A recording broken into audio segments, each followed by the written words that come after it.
Al-Aman Islamic Center. Run towards way of Allah. الحمد للہ وحدہ الصلاۃ والسلام علی من لا نبی بعد اما بعد فاعوذ باللہ من الشیطان الرجیم بسم اللہ الرحمن الرحیم قال اللہ تبارک و تعالی فی الکلام المجید والفرقان الحمید ان اللہ وملائکتہ یصلون علی النبی یا ایہا الذین آمنوا صلوا علیہ وسلموا تسلیما اللہم صلی علی سیدنا و نبینا ومولانا محمد صلاۃ و سلام علیک یا سیدی یا رسول اللہ وعلی آلک و اصحابک یا خاتم النبیین۔ الحمدللہ ایک بار پھر راہ شریعت کچھی میمن اسلامک سینٹر کے ساتھ اس پروگرام کو لے کر حاضر ہوئے ہیں، اور ہر نشست کی طرح آج کی اس نشست میں بھی، اس پروگرام میں بھی چند ایک سوالات موجود ہیں اور اس کے تفصیلی جوابات موجود ہیں۔ آئیں ہم بڑھتے ہیں سوالات اور اس کے تفصیلی جوابات کی طرف۔ ہمارے سامنے اس وقت سب سے پہلا سوال جو موجود ہے حج کے معاملات سے تعلق رکھنے والا ہے۔ پوچھا یہ گیا ہے کہ جس شخص کے گھر میں جوان بیٹی ہو، اس کے متعلق سنا ہے کہ اس کا حج اس وقت تک قبول نہیں ہوگا جب تک اس کی شادی نہیں ہو جاتی، کیا یہ درست ہے یا نہیں؟ فقہاء کرام ارشاد فرماتے ہیں کہ جس شخص کے گھر میں جوان بیٹی غیر شادی شدہ ہے، اس کا حج اس وقت تک قبول نہیں ہوگا جب تک اس کی شادی نہیں ہو جاتی۔ یہ بات بالکل بھی درست نہیں ہے۔ وجہ کیا ہے؟ فرماتے ہیں کیونکہ جس شخص پر حج فرض ہو چکا، اس پر فرض ہے کہ اسی سال حج کو جائے۔ بلا عذر شرعی اس سال حج نہ کرنا یہ گناہ ہے۔ فقہا نے جن اعذار کی وجہ سے حج کی ادائیگی فرض نہ ہونے کا حکم دیا ہے، ان میں بیٹی کی شادی کو شمار نہیں کیا، لہذا اس وجہ سے حج کو مؤخر کر دینا تاخیر سے کرنے کی وجہ سے گناہ گار ہوگا، اور اگر چند سالوں تک وہ حج نہ کرے، فقہاء کرام ارشاد فرماتے ہیں تو پھر وہ فاسق ہے، یعنی پھر اس کی گواہی بھی مردود۔ مگر چند سالوں کے بعد بھی جب وہ کرے گا تو اس کا وہ حج ادا ہی ہوگا، قضا نہیں ہوگا۔ اس بات کو بھی یاد رکھنا چاہیے کہ شادی کے لیے کثیر اخراجات کرنا نہ فرض ہے، نہ واجب ہے، نہ ہی لازم ہے، بلکہ بعض صورتیں تو ایسی ہوتی ہیں کہ جن میں کثیر اخراجات شادی میں کر دینا یہ تو گناہ کا سبب بن جاتے ہیں، جیسا کہ گانے باجے اور ناجائز رسموں پر مال کو خرچ کرنا۔ تو شریعت کو دیکھیں اور شریعت کے مطابق نکاح کو اور شادی کو دیکھیں تو شریعت نے بڑا آسان طریقہ نکاح کا بتایا ہے، تو شریعت کے مطابق اور سادگی سے شادی کریں، جس کے لیے کثیر مال ہونا یہ ضروری نہیں۔ اور دوسری بات یہاں پر یہ ہے کہ حج کے بڑے فضائل ہیں، حج کی بڑی برکات ہیں، حج بیت اللہ کے بڑے فوائد ہیں کہ حج کرنا کبھی بھی مفلسی کو پیدا نہیں کرتا، بلکہ حج تو غنی بنا دیتا ہے۔ لہٰذا چاہیے تو یہ کہ حج کرے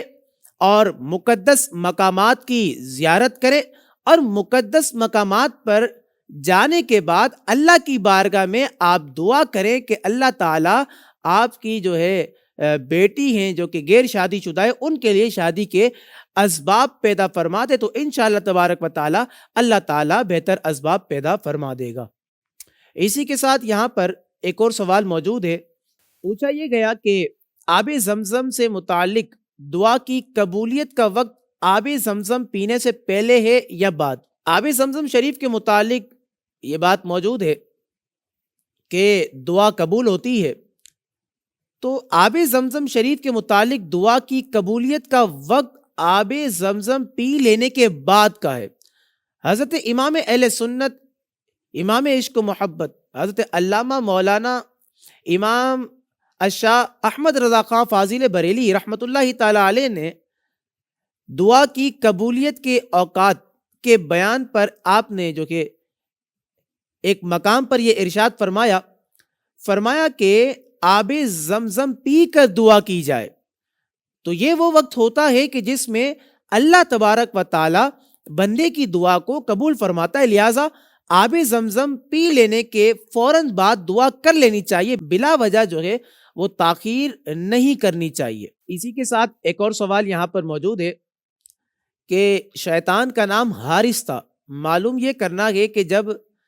یہ شیطان کا نام تھا تو یہ نام رکھنے کا کیا حکم ہے؟ آیا کہ حارث نام رکھ سکتے ہیں یا نہیں؟ علماء اکرام ارشاد فرماتے ہیں کہ شیطان جب ابلیس نہیں بنا تھا تب اس کا نام عزازیل تھا، اور اس کے علاوہ دیگر نام بھی جو ہے اس کے منقول ہے، جن میں سے ایک نام حارث بھی ہے۔ لیکن جب وہ مردود ہو گیا، جب وہ دتکار دیا گیا، جب اس نے اللہ کی نافرمانی کی اور اللہ کے حکم کی تعمیل نہیں کی، تو وہ پھر حارث نہ رہا۔ اس سے یہ بات واضح ہے کہ حارث نام رکھنا یہ جائز ہے، یہ نام رکھا جا سکتا ہے کہ حارث کا معنی ہوتا ہے کمانے والا، اور اس کا نام رکھنا بالکل جائز ہے، اچھا ہے، اور اس میں کوئی حرج نہیں۔ صحابہ اکرام اور تابعین اکرام کے ناموں میں ہم دیکھیں تو حارث نام کے جو ہے صحابہ اکرام بھی گزرے ہیں اور تابعین عظام بھی جو ہے وہ گزرے ہیں، اور ساتھ ہی ساتھ نبی کریم علیہ الصلوۃ والسلام کی پیاری مبارک احادیث کا اگر ہم مطالعہ کریں تو حدیث شریف میں حارث نام کو سب سے سچے ناموں میں شمار کیا گیا ہے۔ چنانچہ حدیث پاک میں حضرت ابو وہب رضی اللہ تعالیٰ عنہ سے روایت، وہ فرماتے ہیں کہ اللہ کے نبی کریم علیہ الصلوۃ والسلام نے ارشاد فرمایا کہ نبیوں کے نام پر نام رکھو، اور اللہ تبارک و تعالیٰ کو زیادہ پسندیدہ نام جو ہے وہ عبداللہ اور عبد الرحمن ہے۔ اور حضور کریم علیہ الصلوۃ والسلام فرماتے ہیں بہت سچے نام حارث اور حمام ہیں، اور بہت برے نام حرب اور مرہ ہیں۔ تو دیکھیں آپ کے سامنے احادیث مبارکہ میں حارث نام کو سچا کہا گیا ہے، لہٰذا اس نام کو رکھنے میں کوئی بھی قباحت نہیں ہے، یہ نام رکھنا بالکل جائز ہے۔ نام رکھنے کے متعلق بہتر یہ ہے کہ اولاً نام جو کہ صرف محمد رکھیں، کیونکہ حدیث مبارکہ کا بغور مطالعہ کریں تو حدیث پاک میں محمد نام رکھنے کی ترغیب ارشاد فرمائی گئی ہے، اور ظاہر یہ ہے کہ یہ فضیلت تنہا نام محمد رکھنے کی ہے، اور پھر پکارنے کے لیے جو ہے آپ دوسرا نام رکھ سکتے ہیں۔ چنانچہ کنز العمال کی یہ روایت موجود ہے کہ نبی کریم علیہ الصلوۃ والسلام نے ارشاد فرمایا کہ جس کے ہاں بیٹا پیدا ہو اور پھر وہ شخص میری محبت میں اور میرے نام سے برکت حاصل کرنے کے لیے اپنے بیٹے کا نام محمد رکھے تو وہ اور اس کا بیٹا دونوں جنت میں جائیں گے۔ تو یہ نام رکھنے کے متعلق آقا کریم علیہ الصلوۃ والسلام کا فرمان ہے کہ جن کے ہاں بچے پیدا ہوں، بیٹا پیدا ہو، تو اس فرمان کو ملحوظ خاطر رکھنا چاہیے کہ اولاً نام محمد رکھ لیا جائے، پھر پکارنے کے لیے جو ہے جو آپ لوگوں کے صلاح مشورے سے نام طے پائے تو وہ پکارنے کے لیے رکھ لیا جائے، کیونکہ نام محمد کی بڑی برکات ہیں، نام محمد کی جو کہ بڑے فضائل ہیں، تو ایک فضیلت تو جو تھی وہ آپ کے سامنے پیش کی ہے، تو لہٰذا آپ جو کہ نام رکھنے کے متعلق اس بات کا لازمی خیال رکھیں، انشاءاللہ تعالی آپ کو بے شمار اللہ تعالی برکتیں بھی عطا فرمائے گا۔ اسی کے ساتھ یہاں پر ایک اور سوال موجود ہے کہ حضرت ہمارے علاقے میں ایک کمیٹی بنی ہوئی ہے اور وہ ربیع الاول میں لوگوں کو 1000 روپے جمع کرنے کا اعلان کرتی ہے، تو جو افراد رقم دے دیتے ہیں ان کا نام قرآن دازی میں شامل کر لیا جاتا ہے، پھر قرآن دازی میں جس شخص کا نام نکلتا ہے اسے عمرے پر بھیج دیا جاتا ہے، اور بقیہ جو افراد ہیں انہیں کچھ بھی نہیں ملتا۔ تو برائے کرم اس طریقہ کار کے متعلق رہنمائی فرمائیں کہ یہ طریقہ درست ہے یا نہیں۔ تو دیکھیں، عمرہ کرنا اور عمرے کے لیے کسی کے ساتھ تعاون کرنا بلا شبہ نہایت ہی عمدہ اور مستحسن عمل ہے۔ عمرے کے فضائل سے احادیث طیبہ مالا مال ہے، یوں ہی نیکی کے کام میں تعاون کرنے کی ترغیب بھی جو ہے قرآن مجید فرقان حمید میں موجود ہے۔ لیکن یاد رہے کہ ہم نیکی کے کام میں جو تعاون کرنے کی ہمارے دل میں جو آرزو و تمنا ہے، تو جو جائز کام ہوگا اسی میں ہی تعاون کر سکتے ہیں، ناجائز کاموں میں جو ہے وہ تعاون کرنے کی شریعت اجازت جو ہے وہ ہرگز نہیں دیتی۔ کئی کمیٹیاں عمرے کا شوق رکھنے والے افراد کے لیے مختلف جو ہے اسکیمز نکالتی ہیں اور نکالتی رہتی ہیں، یہ اگرچہ اچھی نیت کے ساتھ ہو، لیکن ضروری یہ ہے کہ وہ اسکیم کہ جو کمیٹیوں نے نکالی ہے وہ اسلام کے مطابق ہونی چاہیے، وہ دین کے مطابق ہونی چاہیے، وہ شریعت مطہرہ کے مطابق ہونی چاہیے۔ اب سوال ہی میں موجود اسکیم کی یہ صورت کہ کمیٹی بنی ہوئی ہے، وہ ربیع الاول میں لوگوں کو 1000 روپے جمع کرنے کا اعلان کرتی ہے، جو افراد رقم دیتے ہیں ان کا نام قرآن دازی میں شامل کیا جاتا ہے، پھر قرآن دازی میں جس ایک شخص کا نام نکلتا ہے اسے عمرے پر بھیج دیا جاتا ہے اور بقیہ افراد کو کچھ نہیں ملتا۔ تو یاد رکھیں یہ اسکیم قرآن اور حدیث کے خلاف اور جوے پر مشتمل ہونے کی وجہ سے ناجائز اور حرام ہے، اور بالکل اس کی خرابیوں میں سے ایک خرابی تو یہ ہے کہ جوے کے ذریعے سے جو مال ملے گا وہ لینا حرام ہوگا، دوسروں کا مال باطل طریقے سے کھانا، تو یہ ہے اس کی خرابیوں میں سے ایک خرابی جو ہے یہ آپ کے سامنے پیش کی۔ پھر مال حرام تو جو ہے حاصل ہو گیا، اب اس مال حرام سے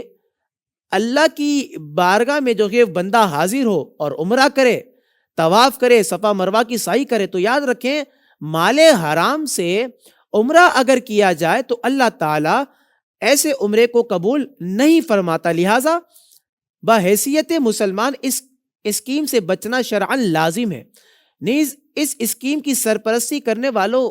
کو جو ہے حکمت عملی سے آپ شرعی حکم بتائیں اور شرعی حکم بتا کر اس اسکیم کو ختم کرنے کی جو ہے وہ ترغیب دلائیں، بلکہ انہیں خود بھی چاہیے کہ اس شیطانی عمل سے بچیں اور اپنی آخرت داؤ پہ نہ لگائیں، چونکہ اس اسکیم میں جو ہے جوے کی صورت جو ہے پیش نظر ہے جو کہ جائز نہیں۔ اب یاد رکھیں جو افراد اس اسکیم میں رقم جمع کروائیں گے انہی کا نام قرآن دازی میں شامل کیا جائے گا، پھر جس کا نام نکل آیا اس کے لیے جمع شدہ رقم میں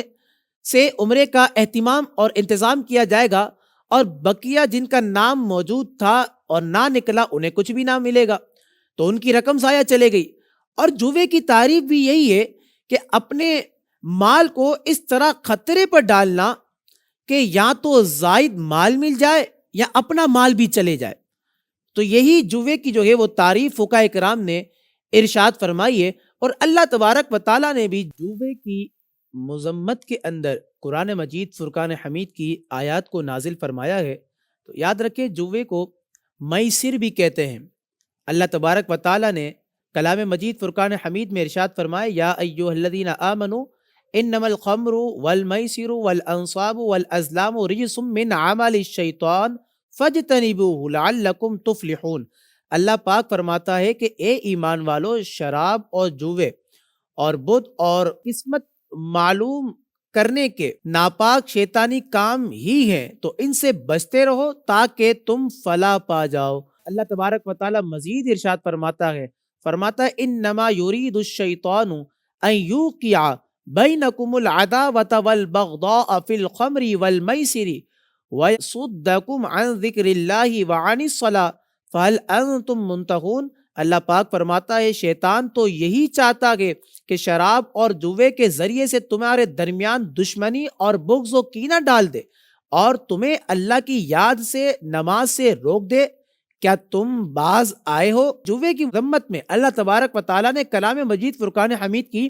آیات کو نازل فرمایا ہے، اور جوے سے حاصل کردہ مال، دوسرے کا مال باطل طریقے سے کھانا، اس کے متعلق اللہ تبارک و تعالیٰ نے ارشاد فرمایا وَلَا تَأْكُلُوا أَمْوَالَكُمْ بَيْنَكُمْ بِالْبَاطِلِ۔ اللہ پاک فرماتا ہے کہ آپس میں ایک دوسرے کا مال ناحق نہ کھاؤ۔ اور اسی آیت کریمہ کی تفسیر میں علامہ قرطبی علیہ رحمہ ارشاد فرماتے ہیں اس آیت کریمہ کے معنی یہ ہیں کہ تم میں سے کوئی بھی دوسرے کا مال ناحق طریقے سے نہ کھائے۔ اس عموم میں جوا، دھوکہ دہی، غصب وغیرہ سب کا سب داخل ہے۔ جوے سے حاصل شدہ مال حرام ہے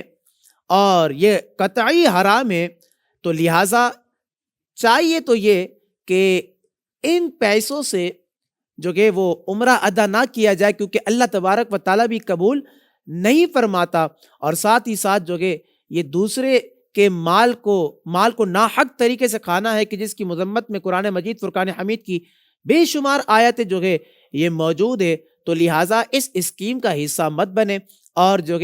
جو اس کی سرپرستی کر رہے حکمت عملی کے پیش نظر انہیں سمجھائیں اور انہیں شرعی حکم بتائیں تاکہ وہ اس اسکیم کو ختم کریں۔ اور اگر اسکیم کو جو ہے وہ پیش کرنا ہی ہے لوگوں کے فائدے کے لیے، تو چاہیے تو یہ کہ وہ اسکیم بھی عین شریعت اور عین اسلام اور دین کے مطابق ہونی چاہیے۔ اسی کے ساتھ ایک اور سوال موجود پوچھا یہ گیا کہ میقات کس جگہ کو کہتے ہیں اور میقاتوں کی تعداد کتنی ہے؟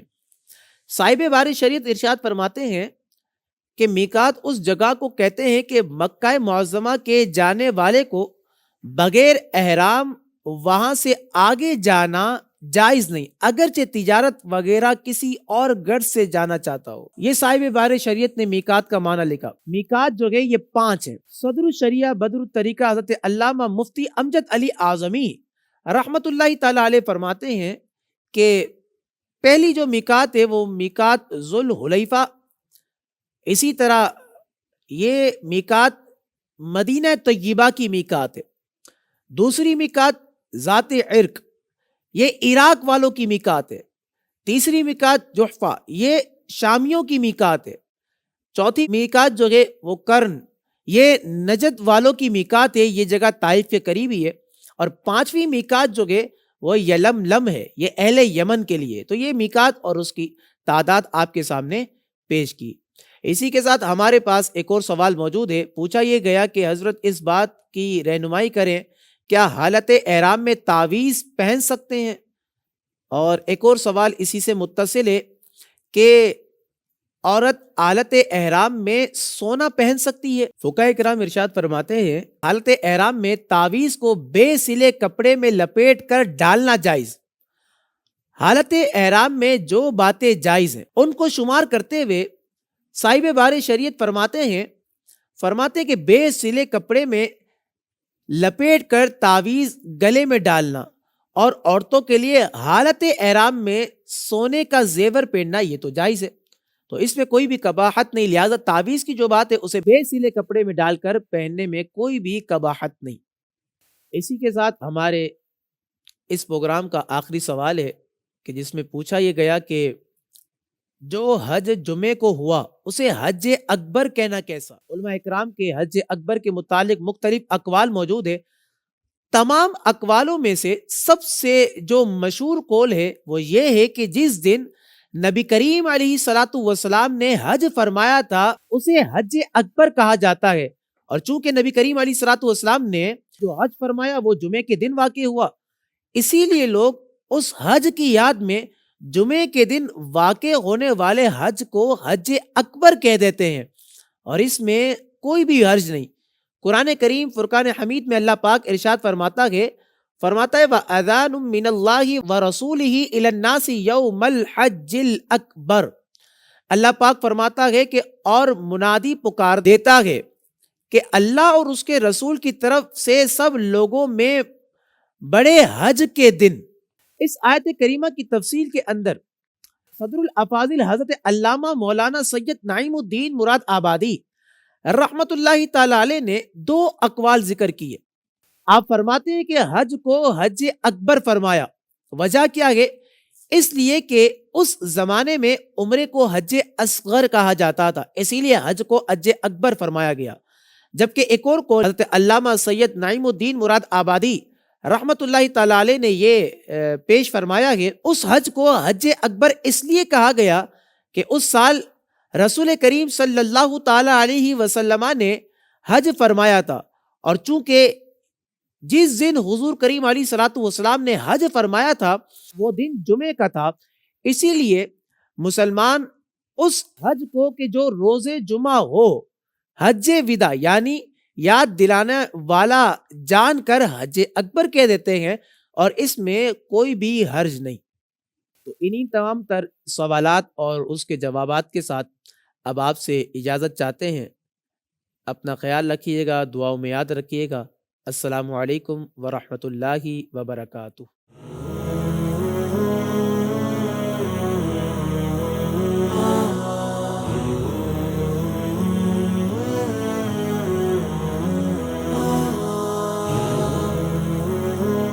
Kachi Memon Islamic Center. Run towards way of Allah.